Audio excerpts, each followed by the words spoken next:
جو لوگ ہماری آیتوں پر ایمان لائے اور فرمانبردار بن گئے ان سے کہا جائے گا کہ تم اور تمہاری بیویاں عزت و احترام کے ساتھ بہشت میں داخل ہو جاؤ. ان پر سونے کی تشتریوں اور پیالوں کا دور چلے گا اور وہاں جو جی چاہے اور جو آنکھوں کو اچھا لگے موجود ہوگا. اور اے اہل جنت تم اس میں ہمیشہ رہو گے، اور یہ جنت جس کے تم مالک بنا دیے گئے ہو تمہارے اعمال کا صلہ ہے.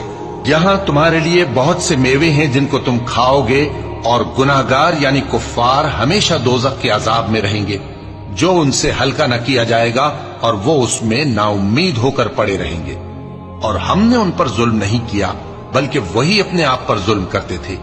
اور وہ پکاریں گے کہ اے مالک، اے دوزخ کے نگراں، تمہارا پروردگار ہمیں موت ہی دے دے.